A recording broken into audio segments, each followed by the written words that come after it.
Good morning student. Machiavelli के बारे में पूर्व की वीडियो में हमने मैकियावेली की राजनीतिक विचार, जिसमें धर्म और नैतिकता से अलग राजनीति, मैकियावेली अपने युग का शिशु, शासन व्यवस्था के बारे में अध्ययन किया। आज इस वीडियो में हम देखेंगे कि मैकियावेली को आधुनिक राजनीतिक चिंतन के पिता के रूप में देखा जाता है, as father of modern political thought. Machiavelli को आधुनिक राजनीति का जनक माना जाता है और वह मध्य युग और आधुनिक युग को परस्पर जोड़ने वाली कड़ी मानी जाती है। डनिंग ने कहा है कि मैकियावेली मध्य युग और आधुनिक युग का संबंध विच्छेद करने वाला प्रथम विचारक रहा है। प्रोफेसर जॉन्स ने भी इसी श्रृंखला में उन्हें आधुनिक राजनीतिक सिद्धांतों के पिता की संज्ञा दी है। मैकियावेली ने आधुनिक राजनीतिक विचारधारा की शुरुआत करने का श्रेय प्राप्त किया है। डनिंग के अनुसार कि मैकियावेली आधुनिक युग का प्रारंभ करता है, उसी प्रकार सही है जैसे यह कहना कि वह मध्य युग का समाप्ति करता है। मैकियावेली को आधुनिक युग का पिता कहने का अर्थ यही माना जाता है कि वह जो आधुनिक युग है वो मैकियावेली से शुरू हुआ है तथा इस युग के शुरू होने के पश्चात मध्य युग का अंत हो जाता है। मैकियावेली ने जो उस वक्त मौजूद थी मध्य युग में, जैसे सामंतवाद था, पोप तंत्र था, पवित्र रोमन साम्राज्य, दैवीय कानून, परलोक की महत्ता, नैतिकता, ईश्वरीय भक्ति आदि को खंडित करके नवीन विचारधारा को प्रतिष्ठित किया है। आधुनिक युग की सभी मान्यताएं उसके ग्रंथों में विद्यमान मानी जाती है। मैकियावेली वह पहले लेखक थे जिन्होंने धर्मनिरपेक्षता को, अर्थात धर्म को राजनीति से अलग करके, राजनीति का पृथक्करण करके धर्मनिरपेक्षता को जन्म दिया है। उसने राज्य की श्रेष्ठता, शक्ति की राजनीति और वैज्ञानिक अध्ययन पर बल देकर राजनीति को व्यावहारिक रूप प्रदान किया है। सेबाइन के अनुसार मैकियावेली ने राज्य को वह अर्थ प्रदान किया जो आधुनिक राजनीतिक व्यवहार में राज्य के साथ जुड़ा हुआ है। उसकी रचनाओं में के आधार पर जो हम कुछ बिंदुओं के माध्यम से समझ सकते हैं कि वाकई मैकियावेली आधुनिक युग का पिता है। जैसे सबसे पहला जो बिंदु आता है वो ये आता है कि मैकियावेली ने राजनीति और नैतिकता और धर्म के बीच में पृथक्करण किया है। क्योंकि मैकियावेली ने प्रारंभ में भी हमने देखा कि उन्होंने बताया था कि राजनीति अलग है और नैतिकता अलग है, अर्थात कि व्यक्ति की नैतिकता का राज्य की नैतिकता से कोई संबंध नहीं है। व्यक्ति की दृष्टि में घोर अनैतिक कार्य राज्य के लिए सम्मानीय हो सकते हैं। राज्य के लिए निरंकुशता, हिंसा, निर्दयता, सामूहिक हत्याएं, आक्रमण आदि भी आवश्यक हो सकते हैं। आधुनिक राजनीति में जिन अनैतिक साधनों का प्रयोग किया जाता है वे सभी मैकियावेली के राजनीतिक शब्दकोश में पहले से ही विद्यमान रहे हैं। उसने प्रिंस में कुछ उपदेश दिए हैं जो व्यक्ति की दृष्टि में गलत हो सकते हैं परंतु शासन की दृष्टि से नहीं हो सकते। मैकियावेली का मानना है कि धर्म और नैतिकता का संबंध व्यक्तिगत जीवन से है जबकि राजनीति का सार्वजनिक क्षेत्र से है। राज्य की सुरक्षा सर्वोपरि वस्तु है। उसने साध्य को साधन का औचित्य बताते हुए अनैतिक कार्यों द्वारा भी राज्य की सुरक्षा को सही ठहराया है। मैकियावेली के अनुसार धर्म और नैतिकता को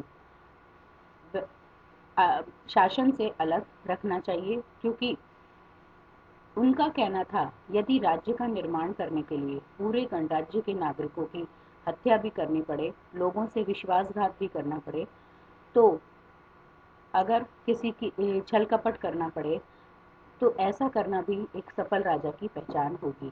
इस प्रकार की राजनीति को धर्म व नैतिकता से पृथक करने वाला मैकियावेली था और यह धर्मनिरपेक्ष राजनीति का जनक कहलाने का पूरा अधिकारी माना जाता है। मैकियावेली राष्ट्रीय राज्य की अवधारणा का पोषक था। उसके अनुसार कि आधुनिक युग राष्ट्रीय राज्यों का युग है। मैकियावेली के समय में इटली की दुर्दशा हो रखी थी और मैकियावेली की इच्छा थी कि इटली एक सुदृढ़ राष्ट्र के रूप में एकीकृत हो और इसके लिए जो भी अधार्मिक अनैतिक कार्यों की उसने छूट दी थी। उसका कहना था कि इटली के एकीकरण के माध्यम से आधुनिक राष्ट्रीय राज्यों का के विकास का मार्ग प्रशस्त किया जा सकता है। अगले बिंदु की हम चर्चा करें, यथार्थवादी राजनीति की अवधारणा। मैकियावेली ने, हम सभी जानते हैं कि जिस राजनीति का वर्णन किया वह यथार्थवादी राजनीति कही जाती है। उसने माना कि राष्ट्र के निर्माण के लिए सारी नैतिकताओं को दांव पर लगा दे तो भी कोई गलत बात नहीं होगी, क्योंकि राष्ट्र के व्यक्तित्व में सार्वजनिक कल्याण की भावना निहित होती है। इसलिए शक्तिशाली राष्ट्र अपने आप में एक बहुत बड़ी उपलब्धि मानी जाती है। मैकियावेली ने व्यक्ति के स्वभाव को दुष्ट बताया। उसने शक्ति के प्रयोग द्वारा व्यक्ति को सीधा करने की बात कही है। मैकियावेली ने बहुत यथार्थ दृष्टिकोण अपनाते हुए ये बात कही थी कि आधुनिक युग शक्ति राजनीति का युग है, क्योंकि कोई भी शासक किसी भी ढंग से शासन करे, लेकिन अंतिम रूप से वह शक्ति पर आधारित होता है। शासन का जो प्रमुख आधार है वह शक्ति होता है, और शायद मैकियावेली ही वह प्रथम यथार्थवादी विचारक है जिसने शक्ति को राज्य का आधार बताकर यथार्थवादी होने का परिचय दिया है। एक और बात इसमें आती है कि मैकियावेली संप्रभुता का पूर्व सूचक है। मैकियावेली ने हालांकि कहीं भी इस अवधारणा का उल्लेख नहीं किया है, फिर भी जिस तरीके से उसने निरंकुश संप्रभुता का वर्णन किया है, उससे स्पष्ट हो जाता है कि वह संप्रभुता का पोषक है। वह राज्य को सर्वोपरि संस्था मानता है, जिसके आदर्शों और निर्णयों का पालन सभी को करना होता है। उसने राज्य को एक संगठित शक्ति माना है जो हर स्थिति में सर्वोच्च है। संप्रभुता की सैद्धांतिक व्याख्या आगे चलकर बौदा और हॉब्स ने भी की। यह मैकियावेली की ही देन कही जा सकती है।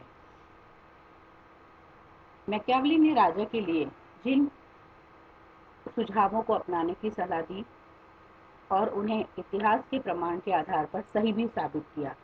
उसने कहा कि राजा को व्यावहारिक पक्ष पर जोर देना चाहिए, और राजा को अपने, ऐसा नहीं कि साध्यों की पवित्रता भी और साधन की, अपवित्र साधनों से भी पवित्र साध्य की प्राप्ति की जा सकती है।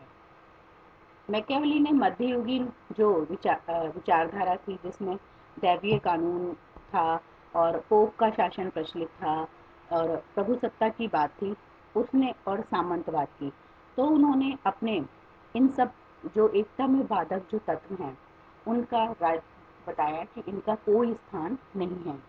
उसने मध्ययुगीन विचारधाराओं का खंडन करने की पहल की, इसलिए उसे आधुनिक राजनीतिक विज्ञान का जनक कहा जाता है। मैकियावेली ने राज्य के आधुनिक स्वरूप का वर्णन किया था। उसने इटली के संबंध में बताया कि आधुनिक राज्य कैसा हो, वह प्रभुता संपन्न हो, धर्मनिरपेक्ष हो, स्वतंत्र हो, अस्तित्ववान और राष्ट्रीय राज्य हो। मैकियावेली ने शक्ति संवर्धन राज्य तथा प्रभुत्व विस्तार को राजा के लिए आवश्यक माना है।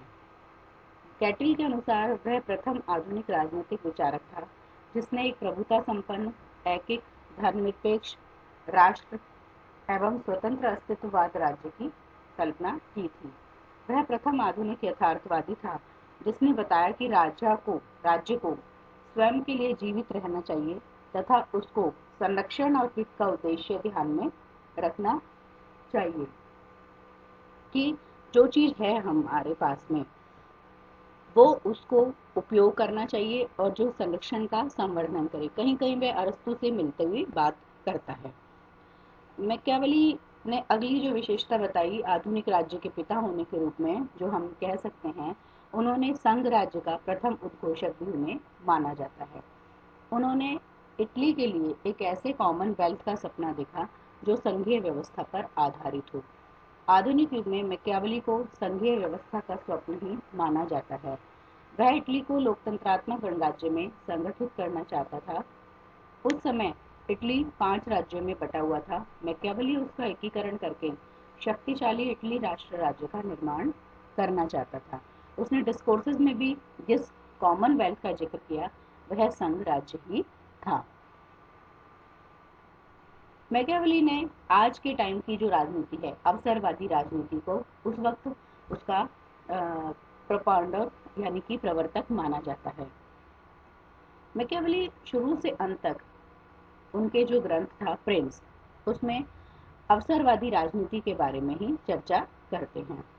उनका कहना था कि शासक को शेर की तरह शक्तिशाली और लोमड़ी की तरह चालाक होना चाहिए।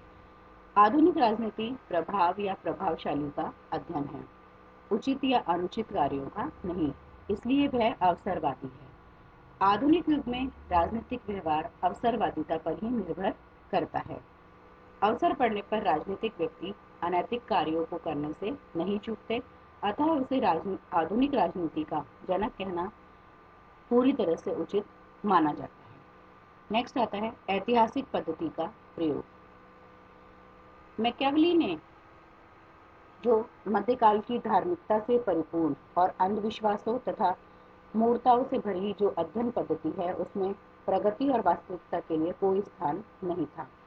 उसने अनुभव प्रधान ऐतिहासिक पद्धति को अपनाया था। उनका मानना था कि जो आधुनिक चिंतन है, वो पुरानी जो पद्धतियां हैं उनमें कहीं न कहीं वैज्ञानिकता का पुट देकर ही उनको काम में लिया जा सकता है। इस प्रकार ये कहा जा सकता है कि मैकियावेली के जो राज्य की रूपरेखा थी वो आज के आधुनिक राज्यों से मिलती जुलती है, क्योंकि सबसे पहले उनका शक्ति का सिद्धांत आधुनिक युग में बहुत महत्वपूर्ण है।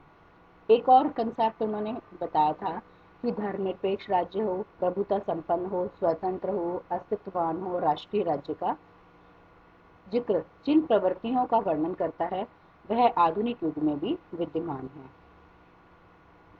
आधुनिक युग के लिए यथार्थवादी जो राजनीति का जिक्र मैकियावेली ने किया है, वही हमारे लिए सबसे अधिक महत्वपूर्ण देन मानी जाती है, क्योंकि फिर भी आलोचनाओं में कुछ आलोचक ने माना कि मैकियावेली ने आधुनिक युग का पिता उन्हें नहीं माना जा सकता, क्योंकि उन्होंने संप्रभुता के संबंध में कोई चर्चा नहीं करी है।